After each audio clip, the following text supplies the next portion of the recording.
Hari ini saya sangat gembira kerana dapat mempersembahkan topik yang sangat penting hari ini, iaitu sikap, mental dan persepsi. Okey.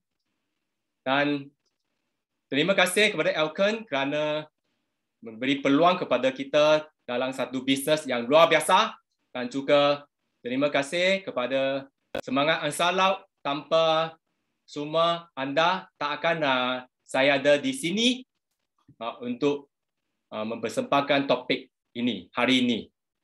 Dan juga terima kasih kepada semua upline saya, iaitu MCCM Mr. and Mrs. Seng Kok Meng, Seng Kok Choi, dan juga PCM, MCCM Seng Kok Meng dan Yusof Ken. Dan juga terima kasih kepada PCM Francis Chia dan Tan Pi Seng.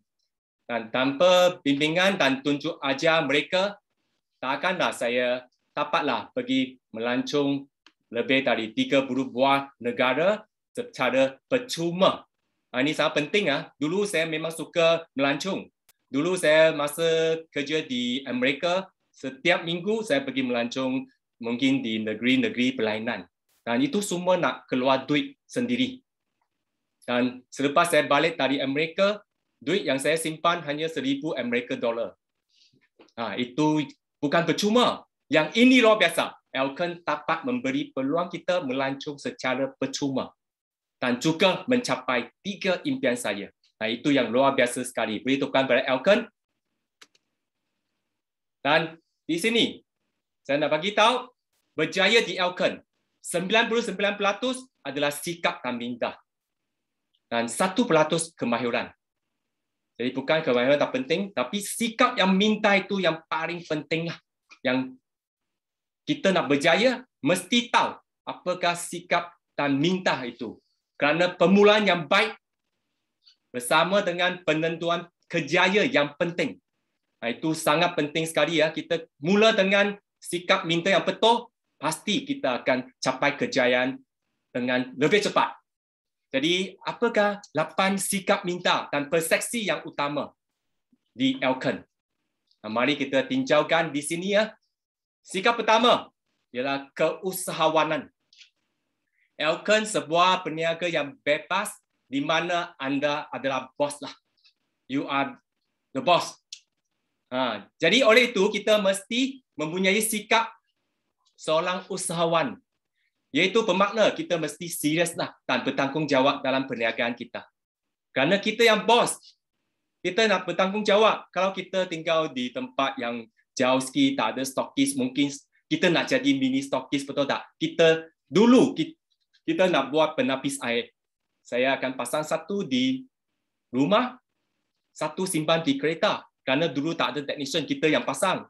Boleh tanyalah Paul dan juga Winnie Chu mereka. You tengok, dulu kita pasang sendiri kerana kita usahawan. Dan sekarang luar biasa, senang saja kan. Kita book saja terus dapat. Jadi sekarang ramai, lalu kita launch kan, dulu kita launch kita punya produk, ramai laba dalam bisnes ini, simpan stok dan juga ada yang untuk kegunaan keluarga. Dan supaya kita ada stok, kita boleh jadi mini stokis. Kerana kita usahawan. Dan bukan saja di Sabah, Sarawak, Johor dan juga di Kelantan, banyak tempat yang borong stok supaya mereka boleh jadi usahawan. Dan bila-bila grup kita nak, kita terus boleh bagi mereka dan juga send bagi mereka dengan cepat. Dan kedua, inisiatif dan proaktif. Dalam bisnes ini kita mesti ada satu sikap inisiatif dan proaktif supaya kita jadikan bisnes ini satu usahawan sendiri. Berarti bila kita nak tahu sesuatu kan, selalu kita tanya sendirilah. Kenapa saya punya upline tak bagi tahu kita? Atau kenapa saya punya sifu tak bagi tahu kita? Bukan mereka tak bagi tahu. Kita mesti ambil inisiatif pergi tanya. Jadi kenapa kita selalu mesti call upline dan tanya, atau tak faham pun tanya. Macam hari ini topik saya pun tak faham pun, saya pun tanya upline juga, sifu saya Seng Kok Meng, supaya dia bagi tunjuk ajar. Jadi kita mesti inisiatif dan proaktif supaya kita boleh berjaya dengan lebih cepat. Okay. dan juga bercita-cita dan bersungguh-sungguh untuk melaksanakan bisnes ini. Sangat-sangat penting sekali kita mesti bersungguh-sungguhlah, fokus. Jadi kita sangat penting sekali mesti fokus. Sikap kedua, percaya dahulu dan miliki kemudian. Jadi sebelum berjaya, anda perlu yakin bahawa anda pasti berjaya.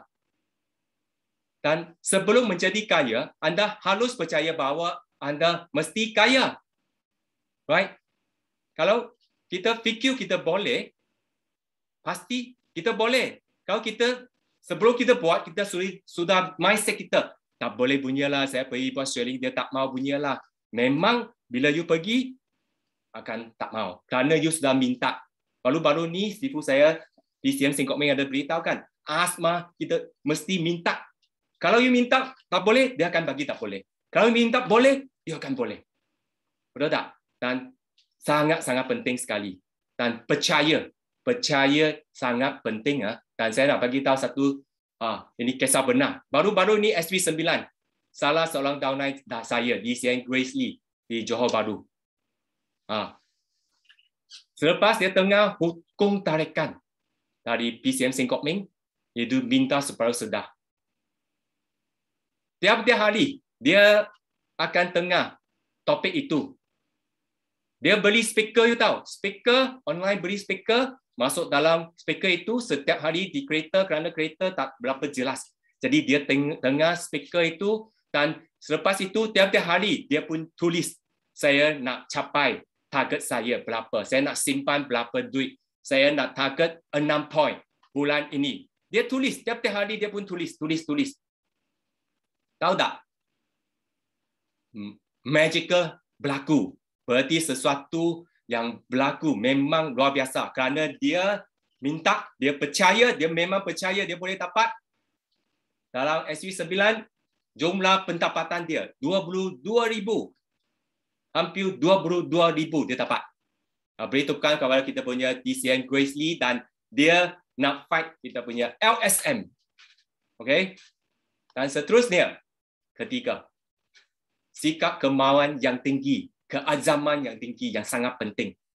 Okay. Apabila anda memulakan sesuatu kerja, anda mesti berazam untuk menyempurnakan dengan terbaik.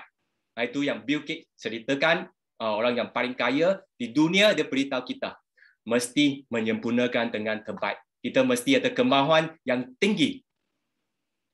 Jadi selalu, Sifu saya beritahu, kalau anda mau, anda pasti boleh.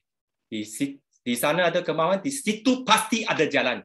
There is a way, there is a will. Okay? Dan sama dalam masa 2007, saya nak fight MCCM, saya nak simpan duit 500,000 untuk renovasi banglo saya. Masa itu memberi saya satu kemauan yang sangat tinggi sekali. Walaupun masa krisis ekonomi kewangan, saya tak kisah. Okay, dari Penang saya terus sampai ke Perlis. Sampai ke Perlis, ada orang nak buat pun saya pergi jumpa. Masa itu memang tak ada Zoom lah, kita pergi saja offline. Dan sampai jumpa seorang, ya, umur hampir 60. Cerita MRT dia tak mau. Dia mau kecantikan. Masa itu kita keluar EB. Dan isteri saya masa itu di Kedah. Kerana kita ada dua rangkaian. Kita terpaksa satu di Kedah, satu di Perlis pula. Saya sampai ke Perlis, walaupun tak tahu EB, tak berapa pandai, tapi saya mau berjaya, saya mau fight.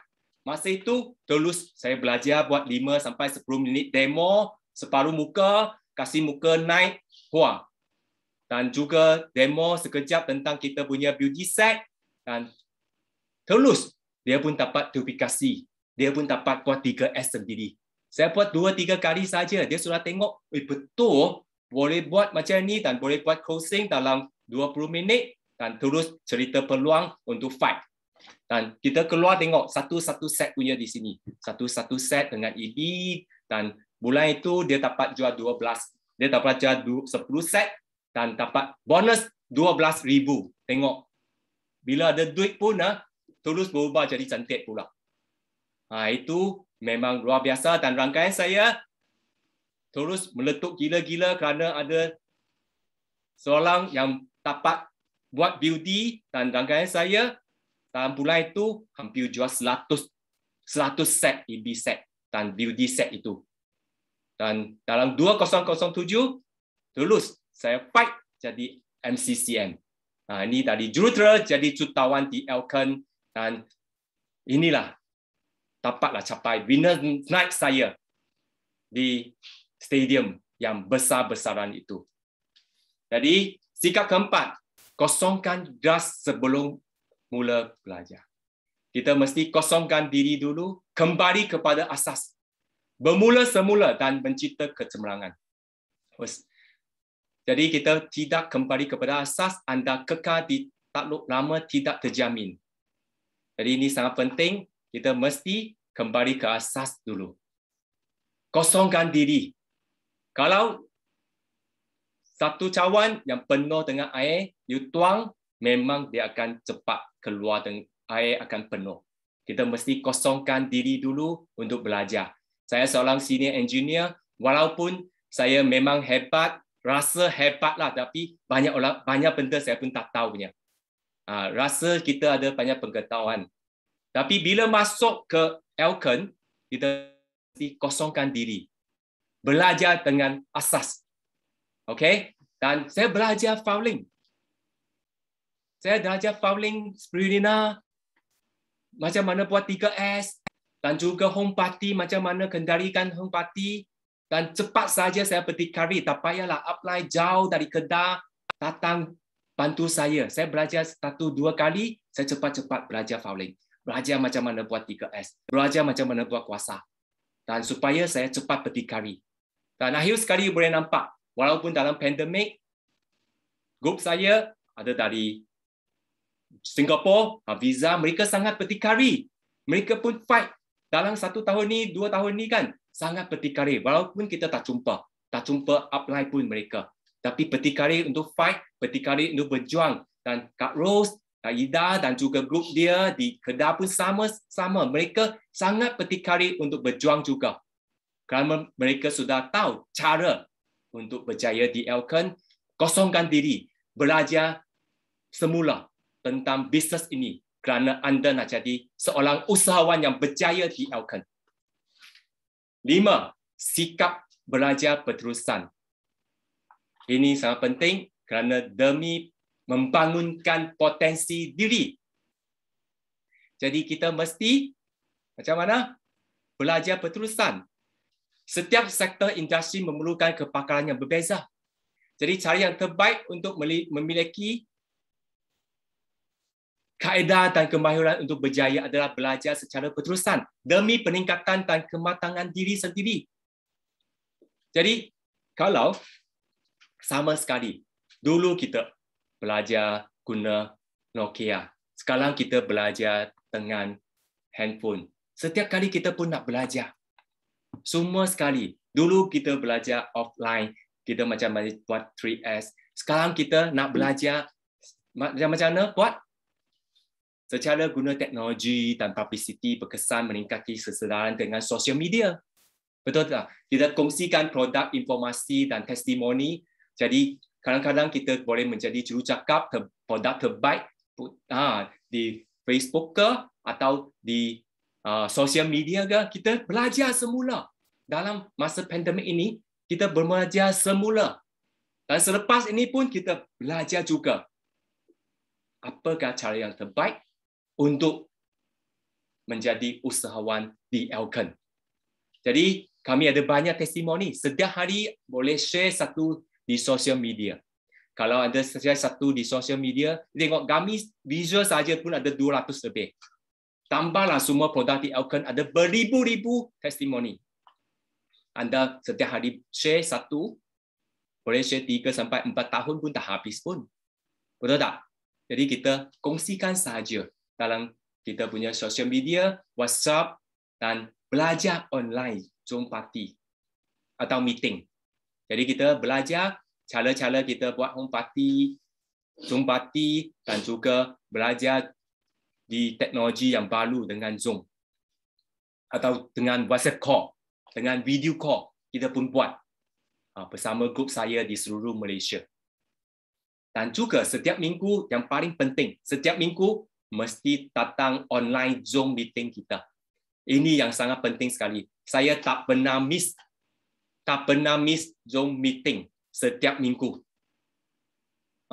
Dulu kita nak pergi meeting, mungkin banjir, betul tak? Mungkin tak ada elektrik di sana, atau apa-apa berlaku, tak dapat pergi, atau jam, atau accident. Tapi sekarang tak ada alasan. Di Zoom meeting ini, kita mesti datang setiap minggu supaya kita belajar dan bersama dengan orang yang berjaya dan dapatkan ilmu dari mereka. Dan ramai-ramai leader dalam Zoom meeting kita akan bagi pengalaman mereka supaya kita membuat bisnes ini dengan lebih berkesan. Okay? Dan kita ada crowd night. Esok crowd night kita. Jangan lepas peluang, bawalah lebih ramai kawan, keluarga, masuklah kita punya crowd night dari CCN Paul dan Merrill Lynch. Okay? Dan sikap ke-6. Kalau tidak dipecahkan, manakah dapat sagunya? Jadi untuk berjaya 1% bakat, 99% usaha. Ini Thomas Edison. Dia ada bakat tak? Memang ada. Kerana dia saintis. Dia yang reka kita punya light bulb itu. Hebat tak? Memang hebat. Tapi you tahu dia sudah gagal berapa kali? Dia kata bukan gagal lah. Dia sudah cari 1000 cara untuk mereka satu light bulb. Itu bukan gagal. Faham tak? Jadi kita mesti usaha seperti semangat dia. Walaupun gagal 100 kali ke 200 kali tak ada masalah kerana dia sudah ada 1000 kali pengalaman supaya kita boleh berjaya. Jadi usaha tangga kejayaan, kekayaan bukan durian runtuh. Ramai orang kata saya tak payah usahalah. Sekarang banyak peluang di luar pun tak payah usaha punya. Ada yang cepat-cepat, you tahulah itu skin cepat kaya atau skin cepat miskin pun ada. Ada yang labur beratus-ratus ribu.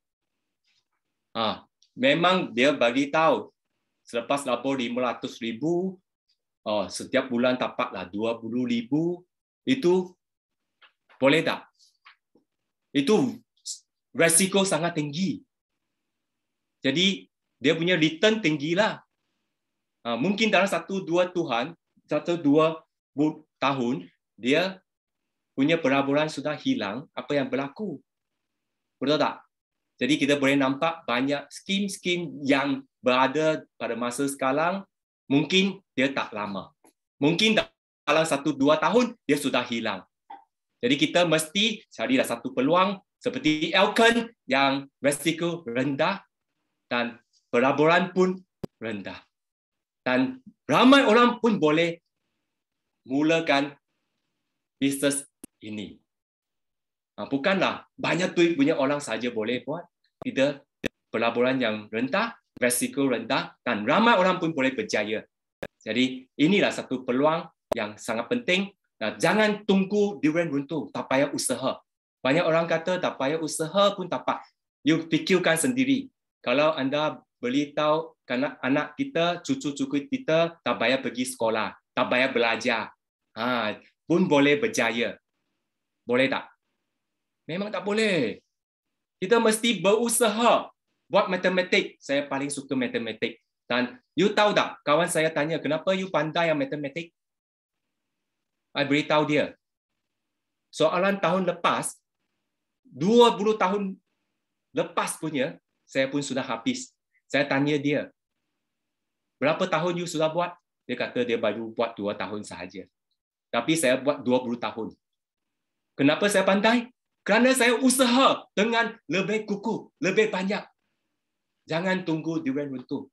Sama. Kalau budaya ini dibawa kepada budaya di keluarga kita, anak cucu kita mereka akan ikut dan ini akan menyebabkan mereka malas. Jadi kita mesti berusaha supaya sikap usahawan kita adalah dari apa yang kita lakukan dan bimbing mereka dalam arah yang betul. Okay? Dan seterusnya, sikap berani mengharungi segala cabaran. Jadi ingat, kejayaan suatu proses perjuangan. Anggaplah setiap halangan sebagai batu kecil dan kayu buruk sahaja. Kita jatuh, kita naik balik, tak ada masalah. Itu masalah sikit sahaja. Okay? You tengok, saya mula buat bisnes ke Johor, Singapura masa itu kan, memang saya naik satu kereta yang buruk sahaja. Dan sampai ke Johor pun, ada yang dilanggar oleh kereta dan masalah berlaku, saya punya pompa pun jatuh, saya masuk dan naik. Ada masalah tak? Ada masalah. Kereta buruk, mungkin tak boleh sampai, kita pun takut. Tapi saya nak berjaya, tak kira apa masalah, saya terus pergi. Saya terus pergi ke Johor, terus berkembang di sana. Dan setiap bulan saya terus pergi juga. Kerana ada orang nak berjaya. Saya nak bantu mereka berjaya bersama-sama. Saya nak bantu mereka supaya mereka capai impian mereka. Saya nak bantu mereka supaya mereka dapat kesihatan, kekayaan, kecantikan. Itulah niat saya, walaupun jauh 600 km, 8 sampai 10 jam, saya pergi juga setiap bulan. Dan akhir sekali, you boleh tengok di sini, seorang tukang cat LSM Sdn Panjung, dalam 2 tahun dapat capai kita punya LSM dan juga 500 jumlah pendapatan 500,000. Dan rangkaian dia ada kerja di kilang, ada beautician, ada yang dari Singapura juga, visa, tengok officer, ada yang graduate dari rangkaian dia. Semua pun ada dari rangkaian dia pun boleh berjaya di Auckland. Jadi nombor 8 ialah sikap gegam bara api. Biar sampai jadi arang. Kita nak buat sesuatu, mesti fokus. Bukan nak buat sekejap saja, pakar sekejap. Jadi, sana ada yang hebat punya. Kita pakar sana dulu. Jadi pakar sana. Selepas pakar sana, naik api sikit, pakar balik di sini pula. Dan selepas pakar sana, tempat ketiga ada lagi. Tampak api lagi satu tempat. Jadi 3 tempat pun ada api. Kadang-kadang sana ada api, sini ada api, sana ada, tak fokus. Jadi kita mesti fokus, gegamkan satu tempat. Fokus satu tempat, iaitu Auckland. Fokus sahaja. Bila kita fokus 100%, pasti kita boleh menjadi dia sampai arang. Menjadi dia hot dan meletup di rangkaian kita. Jadi, 8 sikap minta dan persepsi utama Auckland yang akan menemani anda adalah sangat penting menuju ke arah kejayaan yang gemilang. Jadi, mesti fokus 8 sikap minta dan persepsi ini, dan saya harap anda dapat pengalaman dan juga poin-poin yang penting supaya kita boleh jumpa anda semua di puncak kejayaan. Jadi, sekian, terima kasih dan jumpa anda di puncak kejayaan. Thank you very much. Back to you, MC.